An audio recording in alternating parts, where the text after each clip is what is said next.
technique, or at least a word called partimenti, which you use quite often. And that is what they used widespread in Italy, this study of bass lines that leads to a whole comprehensive understanding of music. Yes. It goes back to the Renaissance, as you said, and the training of choir boys. If you think of how many churches existed in Europe in the 19th century, people didn't drive to church, they walked to church. So that meant churches had to be everywhere and accessible.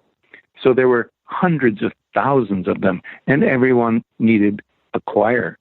And the bigger ones would have an organ. So that's a lot of musicians to train, or at least semi-pro musicians to train at the lower level ones.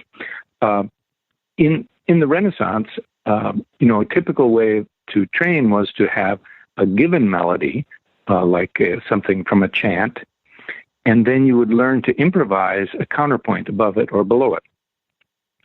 And so the best choir boys became really excellent improvisers of counterpoint. Now, beginning in the early 17th century, it's the 1600s, and then very strongly by the time you get to the 18th century, the voice that you learn to improvise against, the kind of the lead sheet, you might say, became a bass. So you didn't improvise below a bass, but you improvised above a bass. And it moved from singing, although it never went away. I mean, singing remained vitally important, but it became a keyboard technique. So your master would write out a bass for you, and you would play that with the left hand. With your right hand, you were supposed to create the rest of a composition. It's not easy to do at first. So they started small and started easy, but it was part of the basic training that you would be given a bass, and with your right hand, you would complete a melody and possibly some chords. It depended how much keyboard technique you had. This went from very simple things, where you might have half notes and whole notes in the given bass, to rather complex music. Some partimenti, for example, are actually fugues written on one line. So you'll start out with the subject, and then the clef will change, and a new voice comes in. It's the counter subject, but you're expected to now play the answer in a different voice, just from your head, okay? And then the clef will change again, and maybe it's the subject coming back now for the third entry. Anyway, it's very challenging. Partimenti, is that the same thing as thorough bass, or is it a different thing? They are overlapping categories. Thorough bass is the English translation of Generalbass in German, and basso continuo in Italian. That tends to be the art of accompanying. In other words, you're in an ensemble or with a violinist or a singer, and you're playing a bass and some chords to accompany. In a way, it's very much like what jazz pianists do when they accompany vocalists and other, soloists. A partimento is a little different in that it's an independent composition. You're not accompanying anybody. And so instead of, from a player's perspective, you might say a sensitive accompanist knows how to stay away from what the soloist is going to do. In other words, they won't take that line that the soloist is going to take.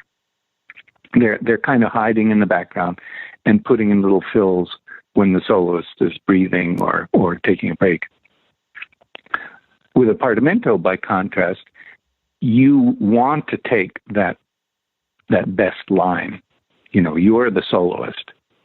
And so instead of hiding out, you have to actually, come up with the theme and develop it and vary it. And so it's a road to composition rather than a road to accompaniment. Is it spontaneous, or is it written down, or is it both? Those were two tracks, and those were actually different classes. The one was a keyboard skill, and the other was written counterpoint, what the Italians would call dispositions. You dispose of notes on various staves.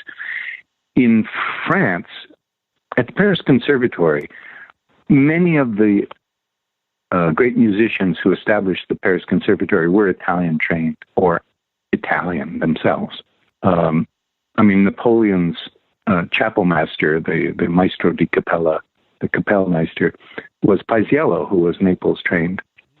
So when they set up the Paris Conservatory, they took over the Italian curriculum wholesale, every part of it. But they gave things different names. And so a course in what was called accompaniment, that was keyboard playing of partimenti and accompanying melodies with figures often. By contrast, there was a separate course called harmony, where you were given a melody or a bass and you had to supply 3 other voices, soprano, alto, tenor, bass, in open score. So the two sides of the study, the written and the improvised, turned into 2 separate courses in Paris. I'm not quite sure how they were divided in Naples, but there was written counterpoint, and there was Partimento, and oftentimes there were 2 different teachers involved.